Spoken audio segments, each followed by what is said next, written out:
All right, what is up? Welcome to Plant-Based Run Coaching, the show. I'm Coach Kyle, and today we're going to go over a few things. We're going to go over reducing your fatigue in the second half of long runs or races. We're going to talk about how I've made it over halfway through the 75 Hard Challenge and what you can learn and how you can apply what I've done and learned to your own just general normal, not crazy 75 hard run training. Three pieces of winter gear you should be using, you should have in your running gear stash if you're running, below freezing, or like me, often below 0 Fahrenheit. I'll talk about, what I would do if I wanted to kind of tone up before, during, kind of going into the spring. And then I'll end with easy ways you can implement simple strength work into the schedule you're already doing. So I've journaled on a little bit of these. I've got my pocket journal right here. And so if you don't know, I'm Coach Kyle. I've been obese. I've been a dairy farmer. I've lost 80 pounds. I've kept it off for over 2 decades.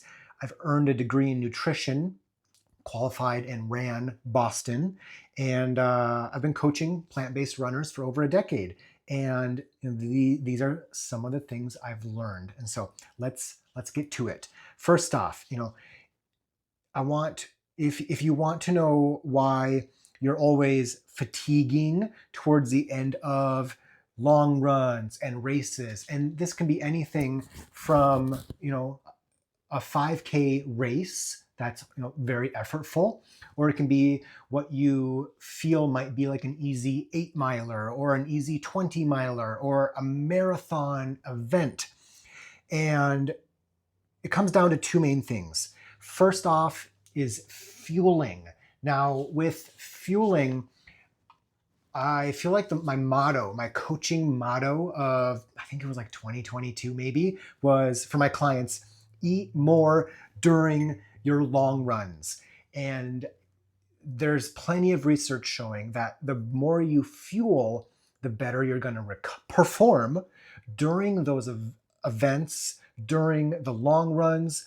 You're fueling yourself, and the better you will recover. There was a really cool study where they had, I believe, elite mountain trail runners do a marathon, and then they tested them maybe the next day, a few days later. It's been a while since I read the study, but basically they tested them after a trail marathon, and those that ate the most calories, they fueled their body the best during the trail marathon, performed better during the fitness test after, aka they recovered better.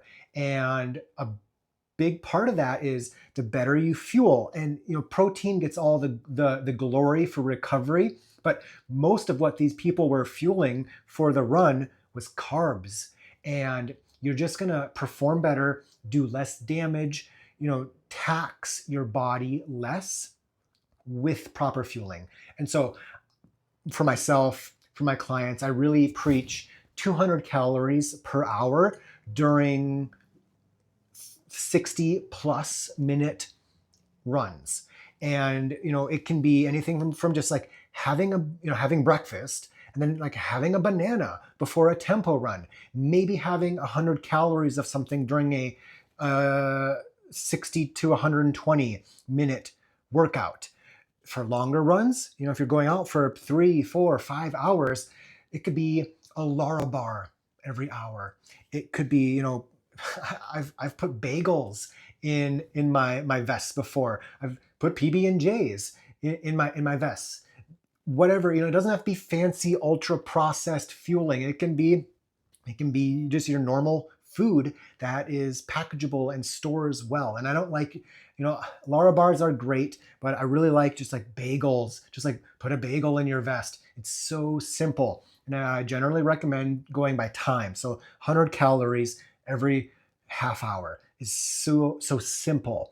Now, as we get closer to an event. For marathons, for half marathons, I do prefer more dedicated sport fuel, the ultra processed fueling. And so, that 4 to 6 week period before an event, for myself and my clients, I'll recommend easing into using gels, gummies, stuff like that. I prefer Science in Sport. I've got my nutrition stash right here. I like Science in Sport, and I like Maurten right here. Now, I don't know if I have any Science in Sport. GU is the classic option. I've got some protein bars in here. Nice. I don't have any Science in Sport left, but I like that Science in Sport and Maurten both have higher calorie gels. So they're like 160 and 190 calories. So you don't have to do for 100, for Boston, when I ran a 310, it was almost a negative split at Boston. I took in 300 calories per hour. And it's really nice to have the high calorie gels that are closer to 150 or 200 calories versus 100 calories each. And so that's a big part of it, but also, and more importantly, is pacing. Don't forget the 6 P's. Proper pacing prevents piss poor performance.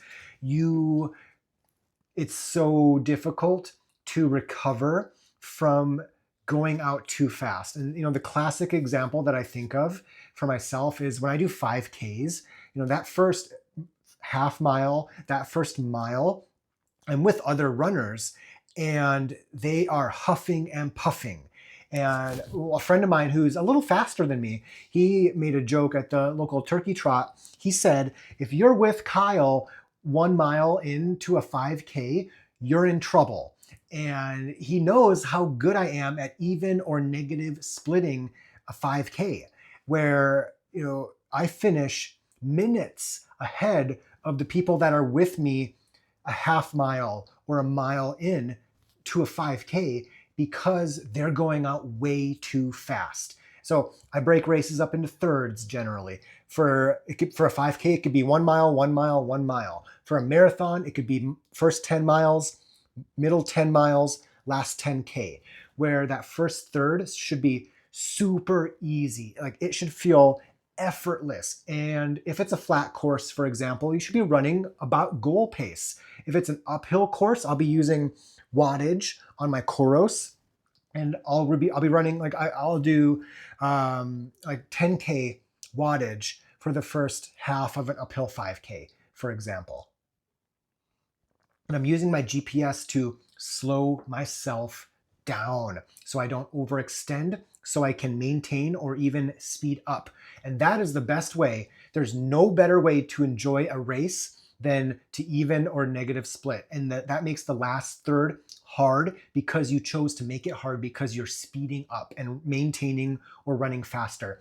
And it's nice to be the one doing the passing instead of being the one being passed at the end of your race. And that's true if you're a back of the packer or if you're a middle or a front of the packer. Even negative splitting a distance is going to give you a positive, recollection of that event. It's going to be a good, enjoyable event. And the same is true for your long runs, your training runs.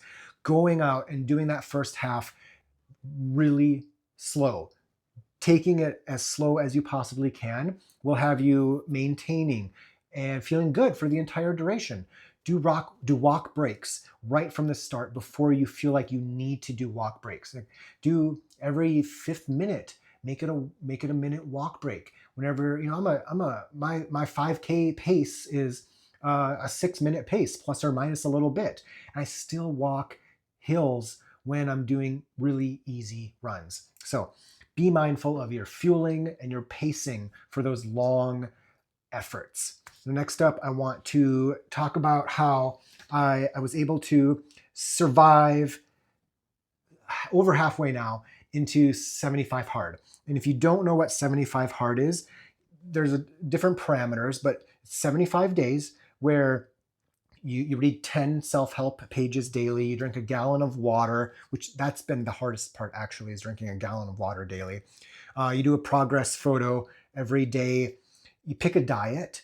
My diet was no eating, no calorie intake after 7 p.m. It's basically no snacking, like no eating a can of pineapple slices after 7 p.m. because I'm bored. No making a PB&J after dinner for no reason.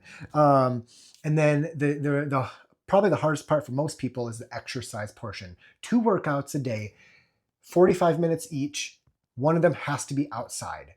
And that is the kicker. And so, for me, kind of doing a running version of this, I'm kind of shooting for 90 minutes of exercise daily, half of which, 45 minutes of which, has to be outside. That means I've done a 40 plus day run streak of at least 45 minutes, which this is probably the longest consecutive amount of time I've ever ran before. And my coldest so far has been negative 20 degrees Fahrenheit wind chill a few weeks ago. And it's been amazing. I am having a better January and February because of this 75 hard. It has been so good to get outside, and we have pretty sunny winters here in South Dakota. And so cold, but sunny. And so I'm getting outside probably at least twice as much as I would. There's been so many days where it's like, oh, okay, it's negative 20, or it's windy out, or I've got a lot to do today. I'm not going to run, or I'll just go for 3 miles. But every day I've gone out there, and it is making my winter better. And I'm so grateful for it. But the two most important things that have gotten me over halfway into 75 hard without burning out and without getting hurt, because I've easily doubled my running in the last 40 some days versus the previous couple months, really. The 2 most important things that have helped me do this are that, number 1, I'm doing things I normally do. I'm just doing more of it. I've strength work, running, drinking water, reading self-help, things I do. I'm just doing them more. And so it's not like I'm starting a whole bunch of new things. Like I'm not going from 0 reading or 0 strength work or running. I'm just doing more of it. And some days I'm doing 2 or 3 or 4 times what I would probably do that day. But it's not like some huge, crazy life change. I said 2 things, I've got 3 things.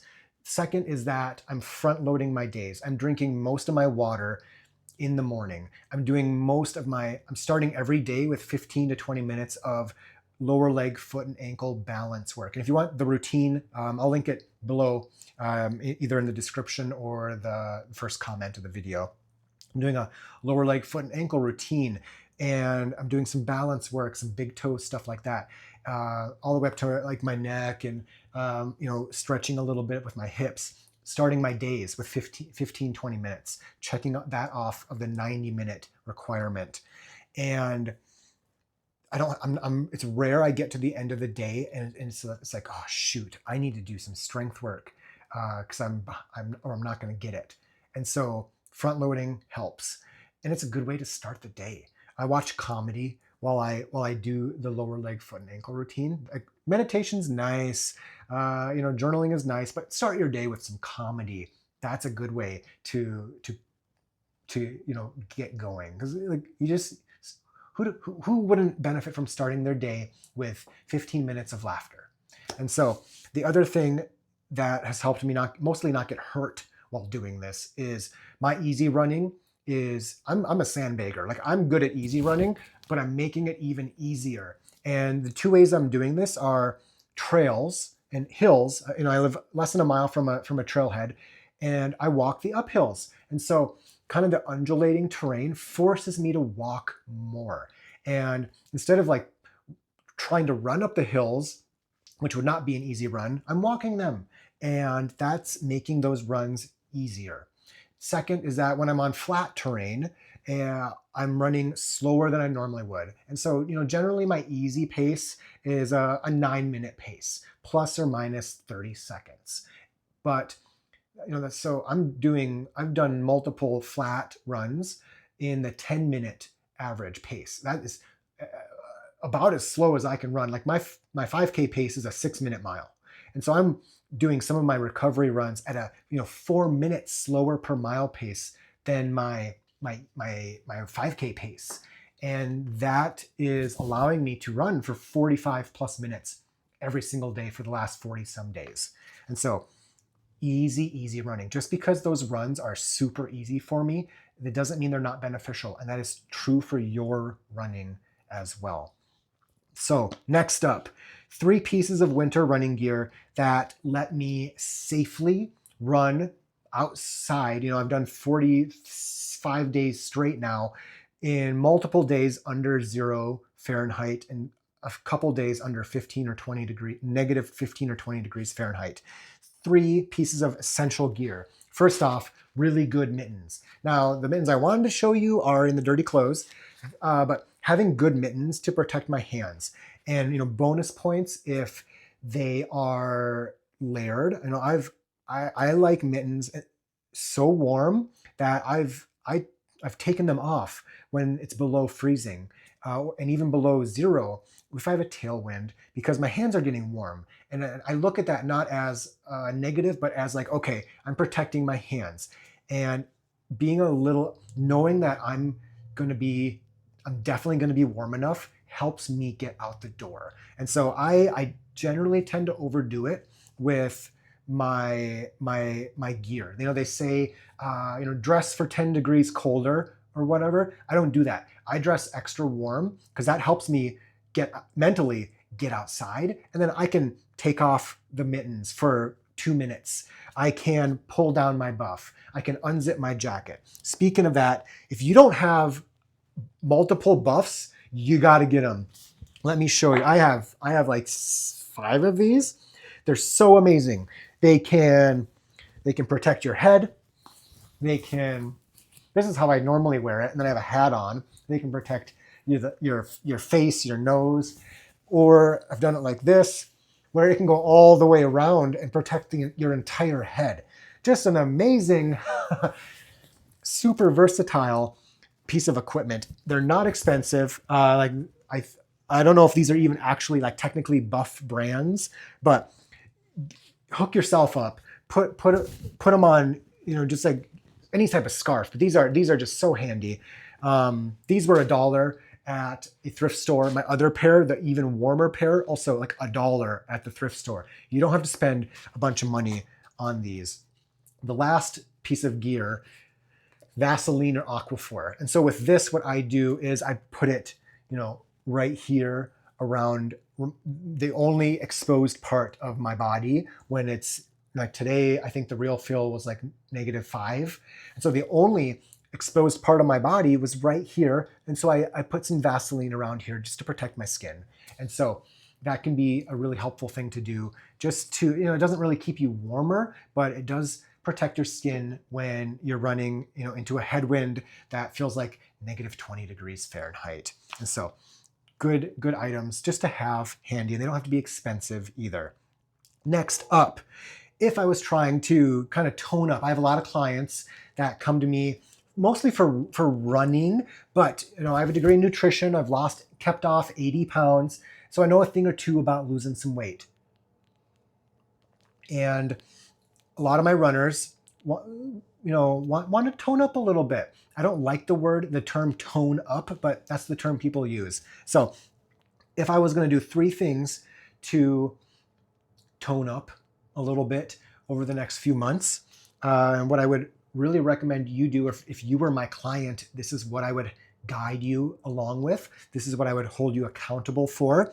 First off, walk more. Running, I wouldn't have you run more. Running is not actually that good for weight loss, because especially if you're not currently running a lot, if you do 75 hard and you double or triple the amount of running you do, you're probably just going to get hurt. The thing with 75 hard is you don't have to double your running. You can just go walk more.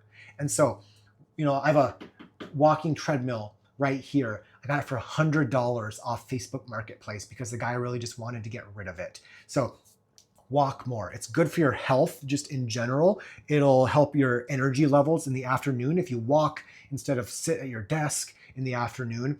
But walking on the treadmill will burn 300 calories maybe, and it adding that into your day will help. Walking is, other than a calorie deficit, walking is probably the most helpful thing you can do for weight loss. Speaking of a calorie deficit, with my clients, with myself, unless like a client really wants to count calories and use like MyFitnessPal, I don't recommend it, because we've all gotten really excited to track our calories. I'm gonna eat so clean, da da da da. You download MyFitnessPal or lose it. Maybe you stick to it for like 3 days, and then you miss a meal. And you're like, this sucks. I hate tracking my calories. Logging my food is horrible. And then you quit. You miss a meal, and then you're done. So instead, with my clients, what I generally recommend is you pick one thing. We pick one thing to work on. So I do a easy food log where for 3 days this week, 2 work days, 1 weekend day, log what you eat. And all you do is you just write out in a draft email to me, what did you eat and when did you eat it? I had this for breakfast, it was this, this, and this. Then I had this for a snack, then I had this for lunch. That's the diet log. 3 typical days. And then we just look at it and we pick something. Are you like me, are you eating like a garbage panda after dinner for no reason? Like, I haven't had anything with added sugar in the first 3 ingredients. That's what my diet was the first time I did 75 hard. For 2 years now, I don't know, maybe longer.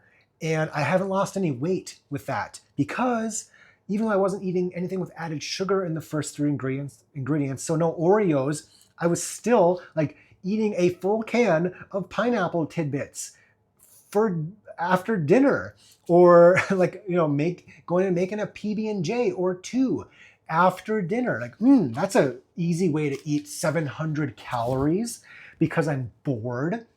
And so we pick one thing, like no snacking. Instead of snacking on stuff, whatever, you can snack on raw veggies, or you can have a protein shake. If you're not hungry enough to have a protein shake and some carrots, you're probably not hungry. You're probably stressed and or bored. And so little things like that. Or, for me, not eating after dinner has been really helpful. I have one lady where she is self-aware enough to know if she has a meal plan, she will eat far better during the week. So for her, I check in with her at the end of every week, making sure she has written out her meal plan. That's what she wants to do. She wants to write out her meal plan. She has it laid out on her kitchen table, and she eats better when she does that. Another guy, he works close to home, and he has found that if he doesn't meal prep his lunches, if he goes home to eat instead, he'll either order out or like munch on crackers and chips and stuff while he's making something that might not be that healthy. He might opt for something quick. So for him, we just really push food prepping over the weekend or on Monday, what he's going to have for lunch, so he can just eat better over lunch. So it's pick one thing, nail that for 4 or 6 weeks, and then that can almost become your new norm. And walking more, just making one simple dietary change, and then lift weights. Lifting weights will improve your muscle mass, and you'll just burn more calories at rest. That's really helpful, but also that's my sneaky way to get you to do strength work, so your injury risk goes down, so you don't tweak your back, shovel in the snow, picking up your kids or your grandkids, or you don't get hurt while running. And then instead of running a few times a week, you don't run because you got hurt. And so that's my sneaky way to get you doing strength work, is it lowers your injury risk, so you can burn more calories while lifting, burn more calories at rest because you have more muscle mass, and then your injury risk goes down, so you just you lower your risk of becoming sedentary because you get hurt, because that's no fun. And so if you want to, I'll add a fourth thing here, and it's to get to have some accountability. So somebody, it was on Threads, somebody posted a thread and it was, why is it so hard to diet and eat healthy? And my thought to that is it's super hard to diet and eat healthy because you try to do too much when you make that dietary change and you have no accountability. My past accountability coach, he said, if I get this right, accountability is the antidote to motivation, something like that. Accountability is the antidote to lacking motivation. And I see it with myself when I have tutors, mentors. I see it with the 40-some people I coach. They simply do a better job when, this is true for you, I promise, when you have somebody with some expectations of you, somebody with some guidelines laid out for you to follow, you will do a better job. So some thoughts if you want to clean up your diet, keep it simple, get some accountability, increase your just general activity. Walking is a good way to do that. Next up, and is this the last one? Maybe. For those who have been overthinking what strength training should be, speaking of strength training, if you're overthinking what your strength training should be or needs to be for your running, for your strength, and that is contributing to you not doing strength work, even though you know it's good for you, here's how I do most of the strength work myself and how I very often push my clients to do strength work, because I'm not just telling my clients what to run. I'm crossing our T's and dotting our J's. I want happy, healthy, successful clients. And part of that is helping them get stronger, increase their running economy, reduce their injury risk. And how most of the strength work works is it's super simple, doesn't require any equipment, no gym membership. I save my time, I save my clients time and money by not having to go to the gym, not having to purchase a gym membership.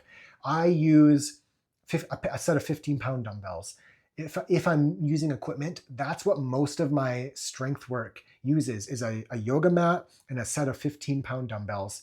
But the routines I do for my core and my upper body, they're generally 10, 15 minutes in length. I'll link to these strength routines in the show notes. I do the McGill Big 3. That's body weight for my core. It's a core bracing and stability routine for my core. And last year was the first year in, I don't know how long, it could be a decade, that I've not tweaked my back at least once or twice during a calendar year. I've gone 12, 13, 14 months now, as far as I know.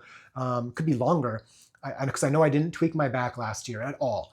And I credit the McGill Big 3 to that. And so I'll link to that. It's a simple body weight bracing routine for your core. You can do it in five under 10 minutes.